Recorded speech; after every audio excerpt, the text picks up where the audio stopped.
अपने आसन पर बिठा करके फिर उनको सम्मान दिया। और उसके पश्चात में चर्चा करते हैं गोस्वामी जी कि पुनि चरणनि मेले सुतचारी, अपने चारों पुत्रों को बुलाया और कहा कि इनकी शरण में बैठो। और जो सबके मालिक हैं, परमात्मा हैं, वो जगदीश्वर भगवान श्री राम आकर के मुनि के चरणों में बैठ जाते हैं। देखो कितनी बढ़िया शिक्षा है कि नारायण होते हुए भी भगवान को बैठने में संकोच नहीं है। और ये बात जानते हुए दशरथ जी महाराज भी चाहते हैं कि आप लीला पुरुषोत्तम बनकर के, अभी मर्यादा पुरुषोत्तम बन के लीला कर रहे हो, अतः आपको भी चरणों में बैठना चाहिए। और साधु पुरुषों के चरणों में बैठने में कोई दोष नहीं है। इसलिए नहीं कि आप इस समय अवतरित होकर के कोई पात्र अदा कर रहे हैं। स्वाभाविक रूप से अगर भगवान नारायण सर्वोत्तम हैं, सबसे बड़े हैं, वो तब भी ब्राह्मणों के चरण को अपने हृदय पर धारण कर लेते हैं, स्वाभाविक रूप से धारण करते हैं, इसलिए प्रसन्न है। आकर के परमात्मा भी चरणों में बैठ गए। संत की शरणागति मिली है, इसलिए राम जी बड़े प्रसन्न हुए और हाथ जोड़ करके प्रणाम किया। अपने चारों पुत्रों से भी प्रणाम करवाया। चारों पुत्रों ने प्रणाम किया और चारों पुत्रों का मुख देख करके विश्वामित्र मुनि बड़े प्रसन्न हो गए और प्रसन्न होकर के आशीष देते हैं। चारों राजकुमारों को आशीर्वाद दिया, दशरथ जी महाराज को आशीर्वाद दिया और उसके पश्चात तुरंत ही प्रश्न कर दिया दशरथ जी महाराज ने कि भगवान आज्ञा कीजिए कि दर्शन देने के लिए पधारे हैं, कृपा करने पधारे हैं या किसी कामना से पधारे हैं। पहले स्वागत सम्मान करना और उसके पश्चात में फिर महाराज से पूछना मुनि से। ये देख करके मुनि बड़े प्रसन्न हो गए और कहते हैं कि मैं याचन आयऊ नृप तो ही, आज मैं मांगने के लिए आया हूं। और सोचने की बात यह है कि किससे मांगने आए? दशरथ जी महाराज से।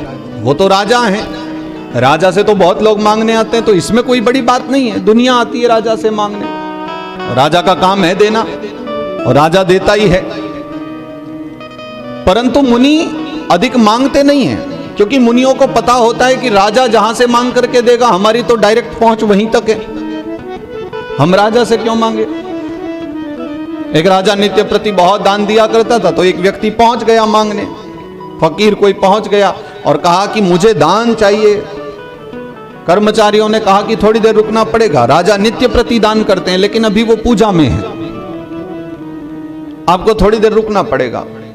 तो फकीर ने कहा क्या मैं अंदर जाकर के देख सकता हूं राजा जहां पूजा कर रहे हैं?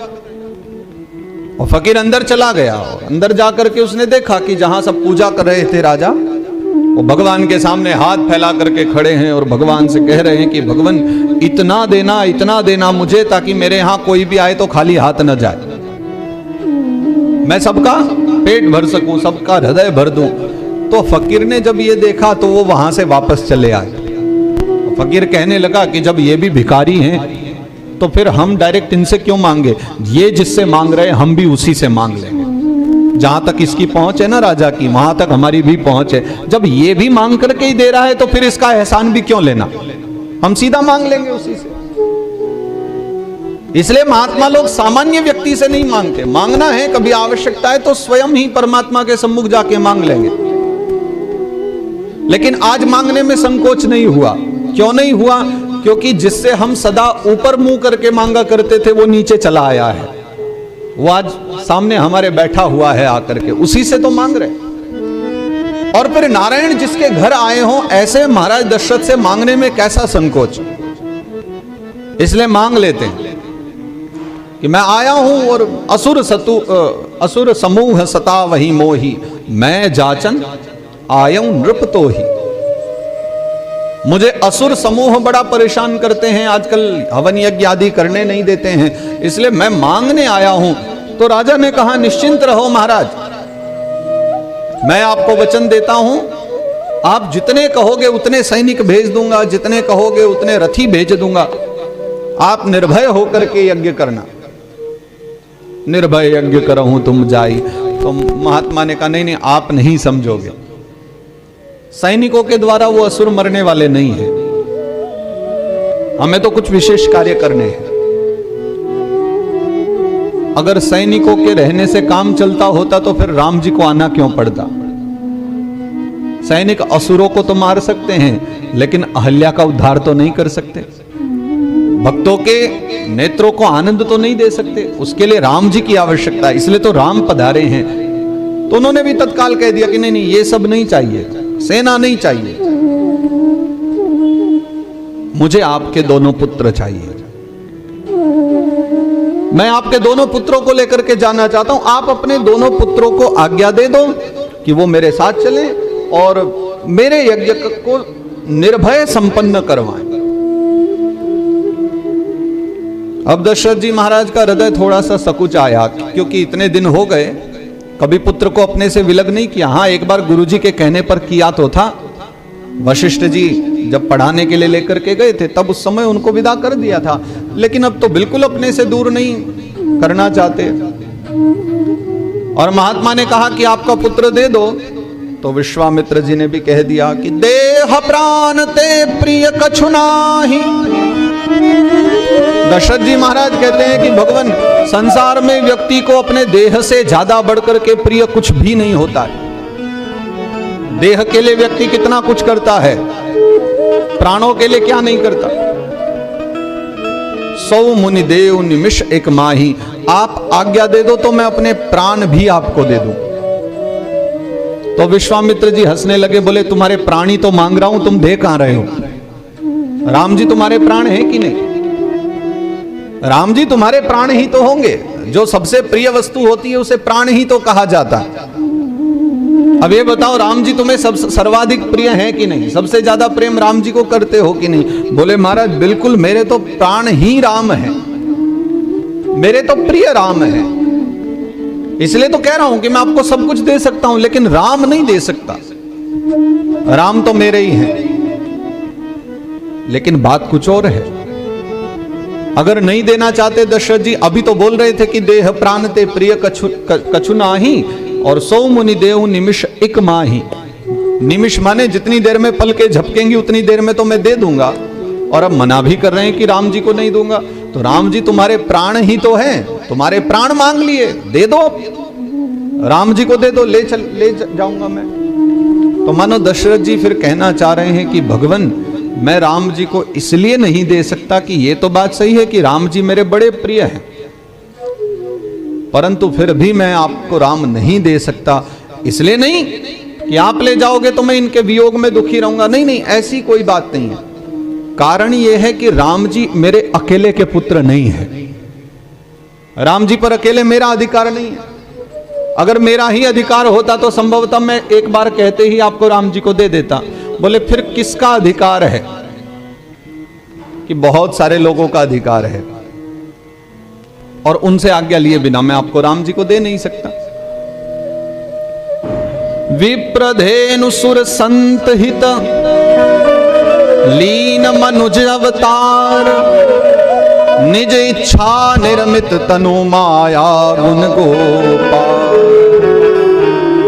अब देखो राम जी पर किसका अधिकार है वो समझ लो। सबसे पहले है विप्र। किन के लिए आए थे राम जी? ब्राह्मणों के लिए आए थे, जो धर्म की रक्षा करते हैं उन ब्राह्मणों के लिए। धेनु के लिए आए थे, यानी गाय के लिए आए। फिर संतों के लिए आए थे, जो धर्म कर्म को बढ़ा रहे हैं समाज में। देवताओं के लिए आए थे।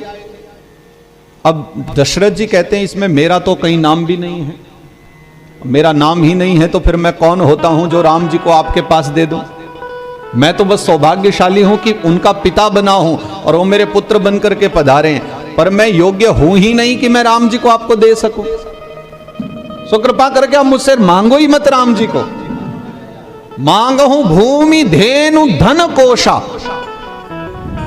सर्वस देऊं आज सहरोषा। अगर भूमि चाहिए भूमि दे दूंगा, धन मांग लो, धेनु मांग लो, वो सब दे दूंगा। लेकिन विश्वामित्र जी बोले चाहिए तो राम जी ही।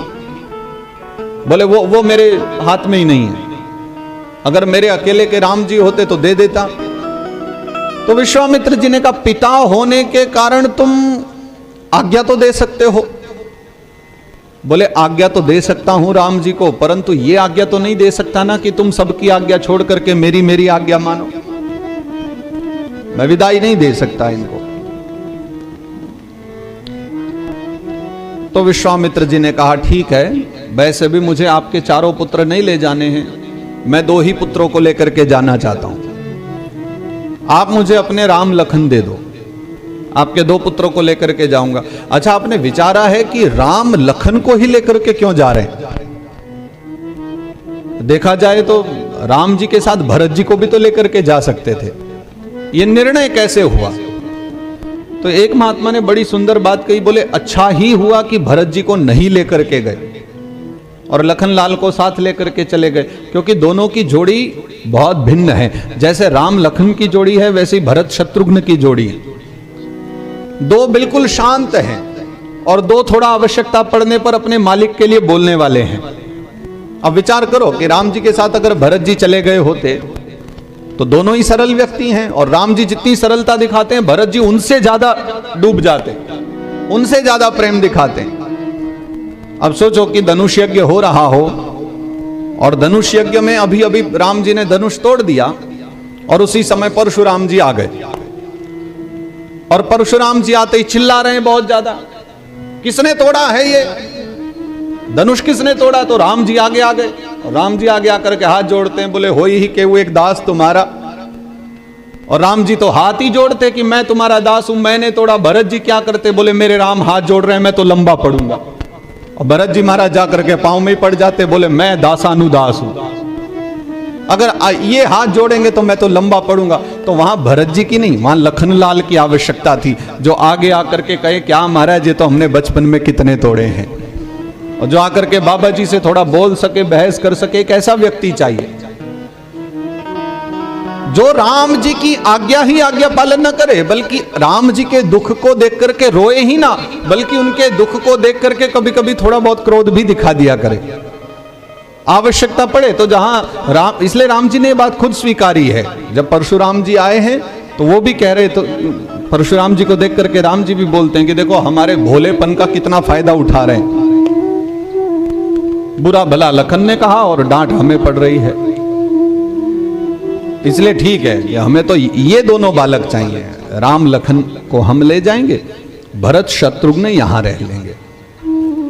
और फिर कारण ये भी है कि इन दोनों को क्यों लेकर के गए? बोले अगर कदाचित राम जी के साथ भरत को ले जाते तो राम जी के पीछे लखन अपने आप चल पड़ते और भरत के पीछे शत्रुघ्न अपने आप चल पड़ते, तो फिर बाबा जी को चारों ही लेकर के जाने पड़ते, और चारों को एक साथ लेकर के जा नहीं सकते।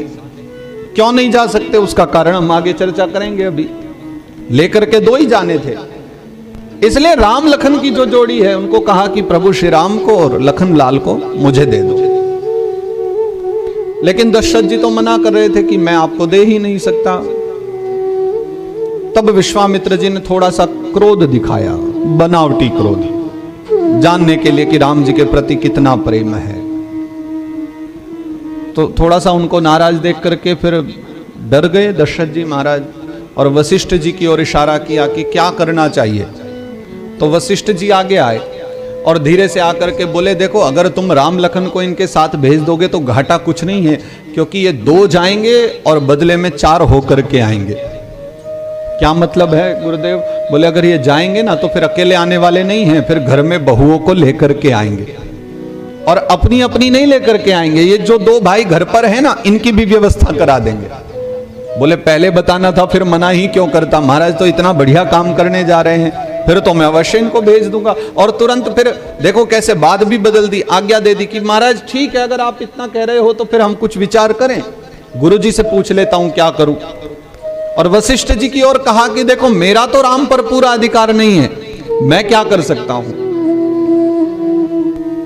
मैं पिता बना हूं, मेरा तो अधिकार है कि मैं पिता बनकर के राम जी का पालन करूंगा, उनको अपने साथ रखूंगा, बस मेरा अधिकार इतना ही है, किसी को देने का अधिकार नहीं है मेरा।